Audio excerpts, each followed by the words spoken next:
Hola, ¿qué tal? Vamos a nuestra quinta sesión en donde estudiaremos sobre el alfabeto latino y su transformación al castellano. Vamos a ver algunas cosas que son propias de la Academia Lingüística y que nos dicen que fueron una cierta metamorfosis que sufre el castellano, o se da el surgimiento del castellano con el contacto del latín vulgar que ya estudiamos en una sesión anterior. Bueno, tenemos que el alfabeto latino, que es este, que lo conocemos perfectamente porque es el alfabeto que nosotros utilizamos. El alfabeto latino constaba al inicio, hablamos del alfabeto latino arcaico, consta de 21, de 21 letras, solamente 21. Tu libro señala 23. Ahorita vamos a ver por qué se habla de 23 letras. Pero al principio el arcaico consta de 21 letras, muchas de ellas tomadas del alfabeto este, del alfabeto griego, ¿sí? Y bueno, un dato que es importante que sepamos, que anteriormente en el inicio no existían las letras minúsculas, solamente las letras mayúsculas, como lo señala aquí este grabado antiguo romano. Las letras minúsculas aparentemente tendrán su aparición hasta la Edad Media, será cuando aparezcan las letras mayúsculas. Bueno, vamos a ver entonces una primera letra que se va incorporando. La letra C, que es una variante de la letra gamma, de la letra gamma griega. Pero solamente esta variante era una variante caligráfica y expresaba los sonidos G o el sonido G de gato, ¿sí? Y este sonido G de gato de alguna manera también era retomado por la letra, el sonido de la letra kappa, que no era sino la misma letra kappa griega y se abreviaba K, ¿sí? Los romanos eran conscientes de que esta letra K necesitaba una, vamos a decir, un signo distinto para poderlo distinguir.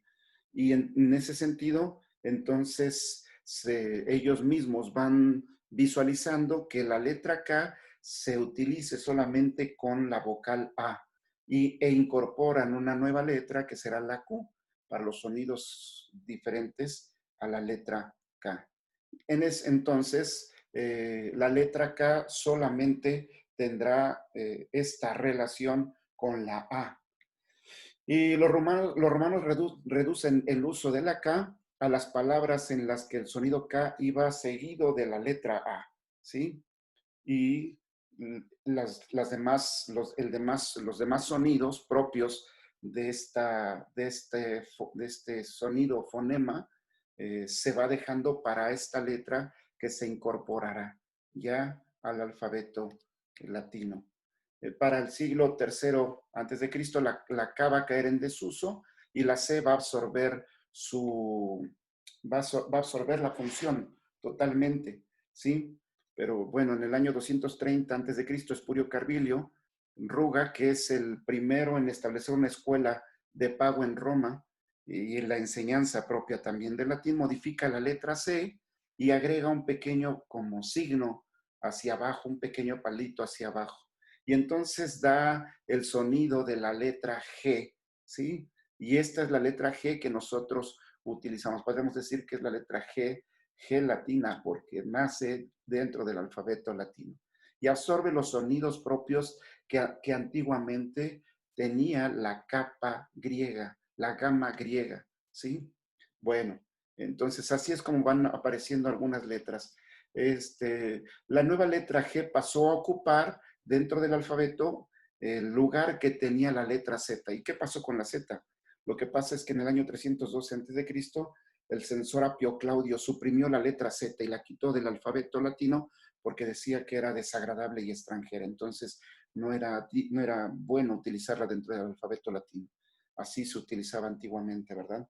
Los romanos siguieron usando la letra Z para representar el número 8 y cosas, por lo tanto no desapareció del todo, siguió dándose en uso, ¿sí? Y la letra, y bueno, pues fue al principio sustituida por la letra G, no en cuanto a función, pero sí en cuanto a lugar, ¿sí? Y pervivió entonces la letra Z dentro del sistema de numeración.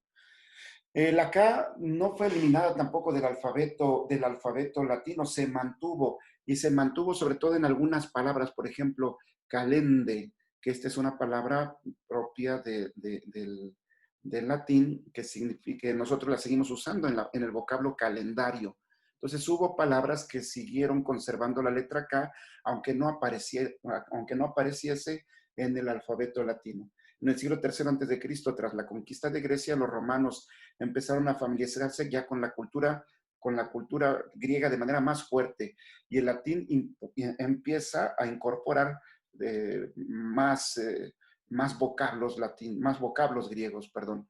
Y entonces ya hablamos del abecedario latino con las 23 letras que nos señalan. Se va a incorporar la letra I y hace diferencia con la I latina.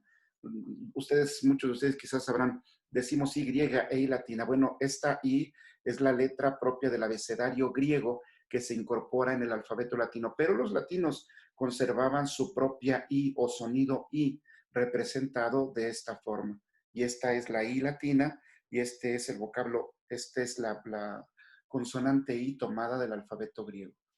Bueno, entonces a grandes rasgos esto es algo propio de la transformación del abecedario latino, de manera muy, muy simple, muy, muy superficial.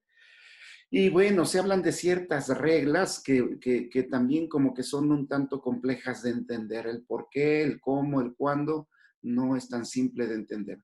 Hay una transformación de algunas letras al castellano. Por ejemplo, vamos a hablar ahora de palabras que se transforman al castellano, que son transformadas. La primera nos dice que la evolución de las palabras latinas del castellano parte del acusativo que pierde la M. El acusativo lo vamos a ver cuando veamos el caso griego perdón, el caso latino. Eh, pero por el momento nos dice, hay un acusativo y se pierde la M al final. Pues la verdad es que es cuestionante esto, porque esa M, perdón, final, no se pierde solamente en los verbos, sino también en los sustantivos. Entonces no tiene explicación en razón de el acusativo en cuanto tal. Pero vamos a analizarlo poco a poco.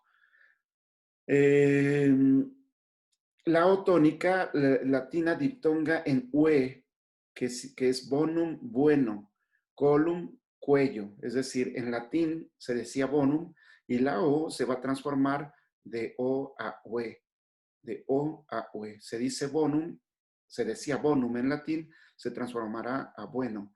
Se decía colum, se transformará a cuello. La AU se pasa a O, a la letra, a la vocal O. Paucum, poco. Aurum, oro. Por esa razón, oro, sabemos que se representa simbólicamente en la tabla periódica así. La E tónica pierde o diptonga en IE. En el latín se dice pernam, el ejercicio de transformación que a lo largo de los años va a pasar, hará que posteriormente se diga en lugar de pernam, se diga pierna. Terra se diga tierra. La I tónica entonces pasará a E. Silvam, la silvam, selva, nigram, negra. La U tónica inicial pasará a O. Lupam va a ser ahora loba, aunque aquí también se dice que va a perder la M. Bueno, es que la M es dentro del acusativo, pero aquí lo estarían marcando absolutamente en todos los casos latinos. Es un tanto absurdo entender estas reglas. No son del todo exactas. Es una teoría, simple y sencillamente es una teoría. Bueno, se dice que la letra F inicial latina se transforma en H. Entonces se pierde la F y pasa a ser harina, ya no farina, como antiguamente se diría en latín. ¿Verdad? La F inicial latina se mantiene y va seguida. La F inicial se mantiene y va seguida de una E tónica, diptonga en IE. Festam, fiesta. Foram, fuera. Bueno, son explicaciones que intentan dar para argumentar esta transformación del griego al latín, que probablemente todos los cambios fueron más bien fonéticos. Es cierto que se van incorporando palabras propias del latín a la lengua que ya existe con anticipación, Y simplemente va viendo una transformación, y la transformación es fonética, no en tanto al contenido de la palabra, ¿verdad? Aquí nos habla que los grupos consonánticos CL, PL y FL evolucionan a la doble L que nosotros conocemos y usamos. Clavem será llave, pluviam será lluvia, flaman será llama. Entonces, estos grupos consonánticos evolucionarán a la doble L. Y los sonidos PTC, C y Q van a evolucionar en BDG. Catenam, se pierde la T y se usa cadena. Lupam, loba. Bueno, aquí la verdad es que es muy forzado, sumamente forzado. Amicum, amigo, sumamente forzado. Aquam, agua. Grupo TI va a evolucionar al CI vocal. Conditionen, condición. Bueno, esas son las reglas entonces que nos dicen que fueron cambiando. La mayoría de las palabras que acaban en consonante en español, en latín tenían esas consonantes en el interior, como el caso de conditionen. Bueno, aquí veremos cómo evolucionan entonces de libertatem, pasará a libertad, pacem, paz, fidem, fe, salutem, salud. El cambio es más fonético, es más fonético. Probablemente sí en la apropiación de los vocablos latinos incorporados a un idioma, a una lengua establecida, van a ser de una forma, se van a establecer de esa forma propia que el idioma les va a dar aceptación.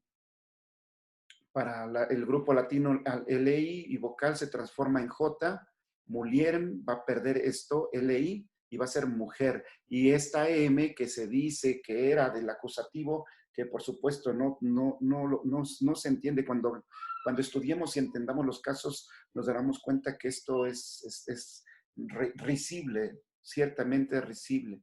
Concilium, consejo, pasa a ser consejo. La X latina en el anterior de una palabra pasa a J. Surge entonces la J, ciertamente surge la J propia de una lengua que ya existe. Exemplum, ejemplo, proximum, prójimo. Ajá. Por cuestiones de pronunciación, la U del grupo cool se pierde y la CL que queda pasa también a ser J. Por cuestiones de pronunciación. Vaya. Oculum, ojo, auricam, oreja, caniculum, canijo. ¿Qué estamos viendo? Estamos viendo cómo se va transformando las palabras. Podríamos decir castellanizando, probablemente castellanizando, lo cual significaría que el castellano antecede totalmente al latín. Bueno, y surgirá una letra propia del uso propio que se le daba a este sonido en la región ibérica, la ñ. Lignam, la GN, será leña, daño, paño. Ya no lignam, ya no dagnum, ya no pagnum.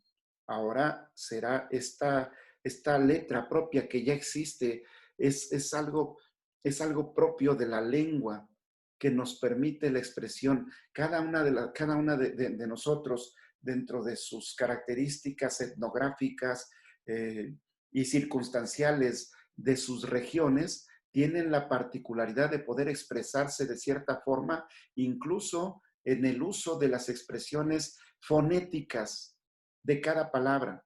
Por eso este vocablo, esta palabra, este sonido ñ existe ya en la península ibérica.